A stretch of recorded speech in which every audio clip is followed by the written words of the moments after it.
Hello everybody, Sergeant Soul Tuner back with Brick and Rust, and today we're going to be looking at some of the changes that have come from DevBlog 89. Specifically, we're looking at some of the exploits that no longer work. So, as you can see, we have a lot to look through today, so we're just going to jump right into it, starting with the new noise for breaking your legs. That's a new change. After that, we have the Super Tool Cupboard Shack, no longer works. It's only been out, the video I think I put out was like a week or two ago. It already doesn't work anymore. They've already fixed it.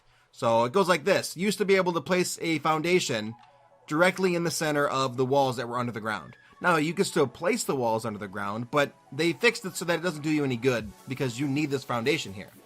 And it's not just the square. You get the triangle. Triangle doesn't work either. No matter what way you turn it or twist it, it just doesn't work. That being said, you can place foundations a certain distance away. That's it, right there. Let me try to get it in the exact spot. That is now the new distance the foundation will place. It won't go any closer than that unless you're able to get it to do this, which will build under or over other structures, but it doesn't do you any good because even the wall that's going across this foundation will not stay. So, goodbye, Super Tool Cupboard Shack. You are awesome, and I wish more people got the chance to use you, but unfortunately, the video I felt just didn't get enough views and it didn't spread enough. Next up, we have the Trader's Window. This was one of my favorites. I did 2 videos for it, and unfortunately, at this exact moment, I cannot find a way for it to work. Myself and Alpha Crow are going to be looking at it some more to see if we can find a new way, but there's a good chance that it might be dead. So in this chest here, I have a couple items for the window, and the newest way to do it was to take a roof and build it going downwards, which is always oh, there it is. From here, you take your door frame and you throw it up. You can no longer place the door frame against the roof. Okay, so maybe we should place the door frame first. Good idea. See if we can get the roof to go again. Give it. Wait. Come on. Yeah. All right. Door frame's in. Put the door in, right? That was the next step. Great. Remove. Awesome. The door still floats. That's really cool. Now we got to put the window in, right? Nope. Can't put the window in. Cannot put the window in because the roof is now in the way. So what this also means is that you can't place walls in between your roofs.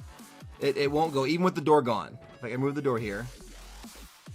What? Give it. You can't place walls there anymore. So if someone were to, let's say, blow into your wall or your base or whatever, and you have a roof like this on the bottom, they're just going to be able to walk straight in because there's no more of a separation between the 2 roof segments. So let me just show that to you real quick. Blow that up. And then now they're in. So, yeah. It sucks. It really does suck. The other way to do it is if they were to blow in like this way, now because that wall isn't there, they're actually able to run along the top of the roof up here and go wherever needs to be gone. But unfortunately, I really loved the Trader's Window. I thought it was a really great idea. It was very versatile, and it provided a lot of utility for people that like to do a lot of the roleplay stuff or be traders on their servers, and just it's now gone. So, sorry guys. Next up, we have the Item Stacking Exploit. Item Stacking Exploit. And unfortunately, because we're an Instacraft server, I can't do it. It won't work. It will not work because the things craft instantly. However, there is this tweet that I could show you that came from Rust updates from the developers that said it's fixed. For those of you that are on vanilla servers or servers but it doesn't have Instacraft, you're probably already feeling the pain of this one. It's not too big of a deal. I mean, it was nice, but we all knew it wasn't going to last forever. However, one thing that does still work is it takes the items or the resources out of your inventory during crafting. So if you're going on a raid and you get 50,000 wood and you go, I can't bring all this back with me.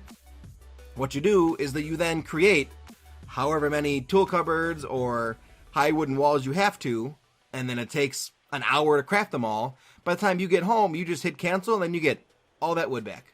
So it is still somewhat usable in terms of carrying resources from a raided base, but unfortunately, the actual stacking of the resources themselves is now gone. Next up, the Rapid Fire Bow Exploit has been fixed.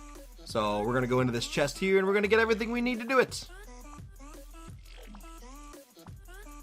Alright, 6 bows, like so. So basically what this one was you draw back, like so, and then you change weapons. Draw back, change weapons. Draw back. Wait, I'm not drawing back. Come on. Alright, hold on, let me reload all these. There you go. Draw back. Change. Draw back. Change. Draw back. Change. Draw back. I know I'm repeating the same thing over and over again, I'm sorry, but it's literally all it is. Alright, ready? So now we're going to do the last one, and then we're just going to fire straight through them. See? Doesn't work anymore.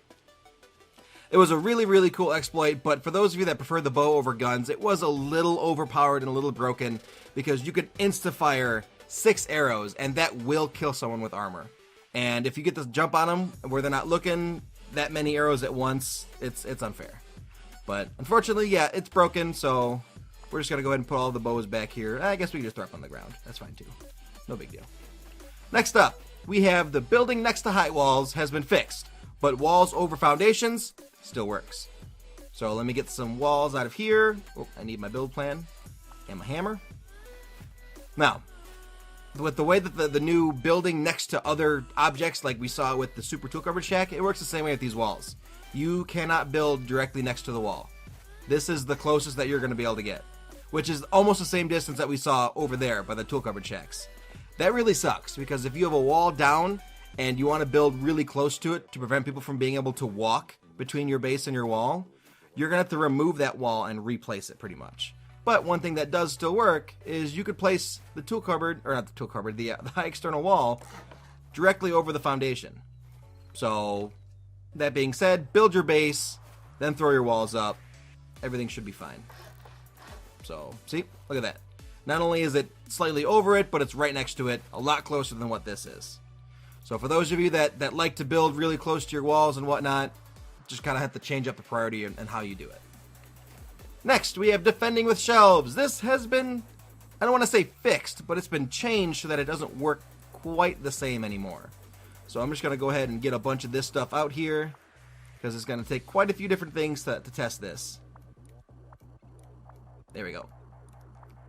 Nope, nope, I want the rockets. Give me the rockets. Alright. So they changed it so that not only do the shelves still place the same way, but they take more damage from tools. Whereas before, this was doing a very small amount of damage.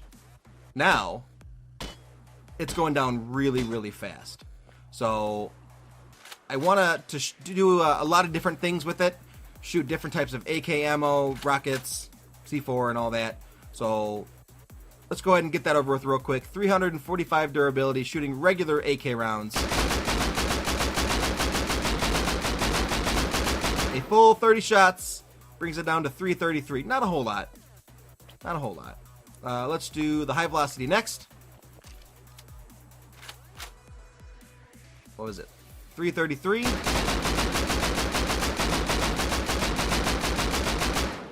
Alright, 320. Not a whole lot either. Incendiary rounds. Now with the fire sitting on top of the shelf, it might do extra damage, but we'll see. Or we'll get no fire at all. 307, not too bad. Explosive rounds.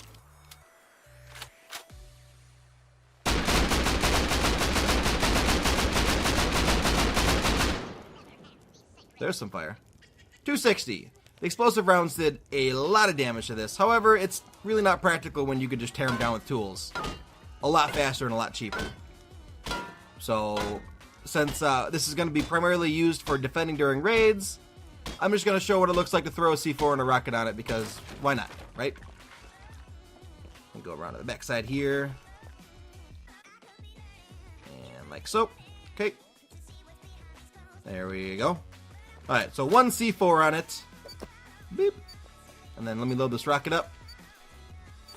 Now the normal rockets do more damage than the high velocity rockets, we all know that, so I'm only going to shoot the normal rocket. My sign. So that C4 brought it down to a little under half health, and we'll see if the rocket can do the other 225. Almost. It has 50 left. So yeah, using the shelving unit to defend your base or slow a raid down doesn't really work all that well anymore. it goes down pretty quickly, even with tools. So, next up, we have the new roof health. 500 HP, 2 C4 to take down. It used to be a lot higher. It used to be 3 C4 for the stone, I believe. Why they brought it down to 2, I'm not 100% sure. They just did it. So let's go ahead and we're going to throw 2 C4 on here so you guys can see. Let me get this stuff back so I can replace it. Alright, come on. Click, click. Click, click. There it goes. The roof is now gone. A lot of people liked using the roof for the walls of their base, or filling the wall spaces of exterior walls and whatnot, because it was an extra 3 C4 to get through the roof. It still can be used that way, but having it be 2 now just makes it as good as a wall. So we're gonna shoot a rocket at it. Boom. 361. It's pretty much the same as a wall now. It's just slanted. Last but not least, we have Goodbye Snow and Goodbye Icebergs. It got a little dark, so the paintings are kind of hard to see, but that's Rust with the snow biome and the Rust icebergs. They're now gone. They're removed from the game. Unfortunately, I really, really loved both of those, especially the snow biome. That was my favorite place to build, and seeing them gone makes me really, really sad. But I know a lot of you feel the same way. Hopefully, we can one day get it back, because whatever they're counting as a snow biome now, being the tops of a mountain, that's not a snow biome. It doesn't matter how much you guys say it's a snow biome. It's not a snow biome. It's just a snowy peak, and that's it. So anyway, it's getting dark, so I gotta end this video here. Sergeant Solge, Brick and Rust, and we're looking at some of the exploits after DevBlog 89 and seeing they no longer work anymore. To the developers who could potentially be watching this or one day watching this, you guys are doing a great job fixing these exploits. I'm not going to take any credit and say that you watched my videos and saw how to do them there, but if you did, thank you so much for at least watching, and we'll see you in the next Brick and Rust video. Bye-bye. Thank you so much for watching Breaking Rust, a series dedicated to exposing bugs, glitches, and exploits in the game of Rust. The idea is to get these videos into the hands of game developers as soon as possible, so please share this video to help achieve that. If you know of any bugs you'd like to have featured in an episode, please let me know in the comments below.